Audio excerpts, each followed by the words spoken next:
दोस्तों, कभी सोचा है कि कुछ लोग पैसा लगाते हैं और सालों बाद करोड़पति बन जाते हैं, जबकि कुछ लोग हर साल कोशिश करते हैं पर नतीजा वही का वही रहता है।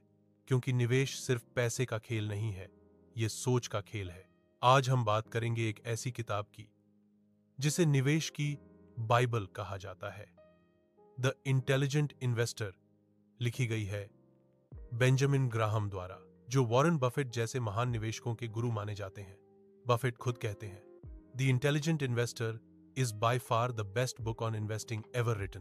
तो चलिए इस महान किताब के विचारों को आसान और मोटिवेशनल अंदाज में समझते हैं। अध्याय 1, निवेश क्या है? बेंजामिन ग्राहम कहते हैं, investment is an operation which upon thorough analysis promises safety of principal and adequate return. मतलब निवेश वो है जहां आप पूरी समझ से फैसला लें, जहां आपकी मूल राशि सुरक्षित रहे और आपको उचित लाभ मिले। पर ज्यादातर लोग क्या करते हैं? वे सुनते हैं कि यह शेयर बढ़ने वाला है और तुरंत पैसा लगा देते हैं, बिना सोचे, बिना समझे। यही होती है स्पेक्यूलेशन, यानी सट्टेबाजी। इंटेलिजेंट इन्वेस्टर वही है जो ये फर्क समझता है निवेश और जुआ खेलने में। बेंजामिन ग्राहम कहते हैं, अगर आप निवेश को रोमांचक महसूस कर रहे हैं तो शायद आप गलती कर रहे हैं, क्योंकि असली निवेश रोमांच नहीं देता, शांति देता है। वो नींद जो तब भी आती है जब मार्केट गिर रहा हो, क्योंकि आपने अपने फैसले सोच समझ कर लिए हैं। अध्याय 2, डिफेंसिव और एंटरप्राइजिंग निवेशक। ग्राहम निवेशकों को दो वर्गों में बांटते हैं। एक डिफेंसिव इन्वेस्टर, जो स्थिरता चाहता है, जोखिम कम लेना चाहता है और चाहता है कि उसका पैसा सुरक्षित रहे। वो म्यूचुअल फंड्स, इंडेक्स फंड्स या ब्लू चिप स्टॉक्स में निवेश करता है। दौर एंटरप्राइजिंग इन्वेस्टर, जो समय और मेहनत दोनों लगाकर अच्छे मौके ढूंढता है, कम कीमत पर शेयर खरीदता है और उन्हें लंबे समय तक रखता है। दोनों ही बुद्धिमान हैं, बस उनकी रणनीति अलग है। ग्राहम कहते हैं, the best investment strategy is the one you can stick with. मतलब आपकी रणनीति वही सही है जो आपको लंबे समय तक निभा सके। अध्याय 3, मिस्टर मार्केट, आपका नौकर, आपका मालिक नहीं। अब आते हैं किताब के सबसे मशहूर विचार पर, मिस्टर मार्केट। ग्राहम कहते हैं, मार्केट को एक इंसान की तरह सोचिए जिसका नाम है मिस्टर मार्केट। वो रोज आपके दरवाजे पर आता है और कहता है, आज मैं तुम्हारी कंपनी को इतने में खरीद लूंगा, या आज मैं तुम्हारी कंपनी का शेयर इतने में बेच दूंगा। कभी वो उत्साहित रहता है, कभी उदास। उसका मूड रोज बदलता है। अब फैसला आपका है। आप उसकी बातों से प्रभावित होंगे या सिर्फ तब जवाब देंगे जब कीमत आपके हिसाब से सही हो। इंटेलिजेंट इन्वेस्टर जानता है, मिस्टर मार्केट का काम ऑफर देना है और मेरा काम सोच समझ कर चुनना। यही है निवेश की कला। जब मार्केट डर रहा हो तब आप शांत रहें, जब सब लालची हों तब आप सावधान रहें। वॉरेन बफेट ने इसी विचार को एक पंक्ति में समेट दिया, be fearful when others are greedy and greedy when others are fearful. अध्याय 4, मार्जिन ऑफ सेफ्टी। आपकी ढाल। अब बात करते हैं उस सिद्धांत की जो ग्राहम का सबसे बड़ा योगदान है, मार्जिन ऑफ सेफ्टी। सोचिए, अगर एक पुल 0 किलो का भार झेल सकता है, तो क्या आप उस पर 9,999 किलो लेकर चलेंगे? नहीं ना। आप शायद सिर्फ 7,080 किलो ही रखेंगे। वो जो अतिरिक्त गुंजाइश है, यही है मार्जिन ऑफ सेफ्टी।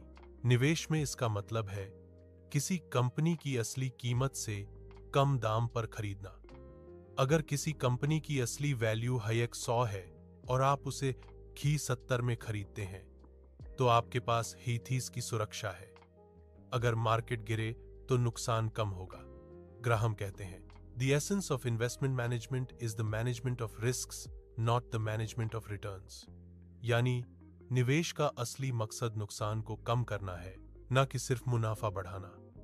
याद रखिए दोस्तों, जब आप मार्जिन ऑफ सेफ्टी रखते हैं तो आप गलतियों से बचते हैं, और निवेश में बचना ही जीत है। हर महान निवेशक गलती करता है, पर मार्जिन ऑफ सेफ्टी उसे डूबने नहीं देती। अध्याय 5, रिस्क क्या है? ज्यादातर लोग सोचते हैं रिस्क का मतलब है पैसा खो देना, पर ग्रेहम कहते हैं रिस्क वो नहीं जो मार्केट करे, रिस्क वो है जो आप नहीं समझते। अगर आप उस कंपनी का बिजनेस नहीं समझते जिसमें आपने निवेश किया है, तो आपने रिस्क को न्योता दे दिया है। इंटेलिजेंट इन्वेस्टर जानता है कि हर शेयर एक बिजनेस ओनरशिप है, सिर्फ एक ट्रेडिंग सिंबल नहीं। अध्याय 6, भावनाएं, सबसे बड़ी परीक्षा। अब आते हैं निवेश की सबसे कठिन परीक्षा पर, इमोशन कंट्रोल। आपने कितनी बार देखा होगा, जब मार्केट बढ़ता है तो सब खरीदने भागते हैं, और जब गिरता है तो सब बेचकर भागते हैं। यही भीड़ मानसिकता, हर्ड मेंटालिटी, निवेश को नष्ट करती है।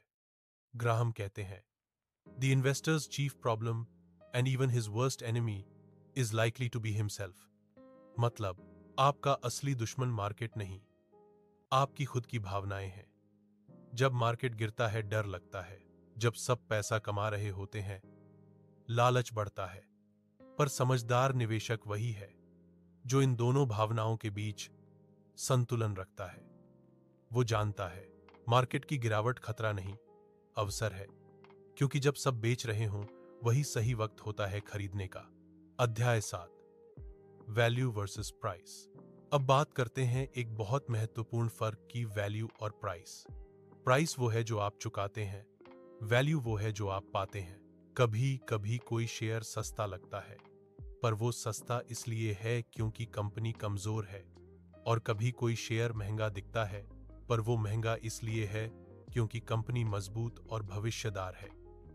इंटेलिजेंट इन्वेस्टर हर चीज का मूल्यांकन करता है। वो कंपनी की अर्निंग्स, एसेट्स और फ्यूचर पोटेंशियल देखता है। वो नाम या शोर से प्रभावित नहीं होता। Tone becomes more motivational. Benjamin Graham कहते हैं, is greater than in the short run the market is a voting machine, but in the long run it is a weighing machine. मतलब, छोटे समय में मार्केट लोगों की राय से चलता है, पर लंबे समय में सच्चाई और मूल्य की जीत होती है। इसीलिए धैर्य रखें, क्योंकि वैल्यू को अपनी कीमत मिलने में समय लगता है। दोस्तों, ये थे द इंटेलिजेंट इन्वेस्टर के पहले भाग के मूल सिद्धांत, निवेश की नींव। आपने सीखा निवेश और सट्टेबाजी में फर्क, मिस्टर मार्केट की कहानी, मार्जिन ऑफ सेफ्टी की ताकत और भावनाओं पर नियंत्रण की जरूरत। 10 काम ऑटोटोन। अब अगले भाग 2 में हम बात करेंगे स्मार्ट स्ट्रेटजीज और बिहेवियर की, जहां हम सीखेंगे कि कैसे ये सिद्धांत असल जिंदगी के निवेश निर्णयों में लागू करें, और कैसे इंटेलिजेंट इन्वेस्टर हर परिस्थिति में शांत, स्थिर और लाभकारी बना रहता है।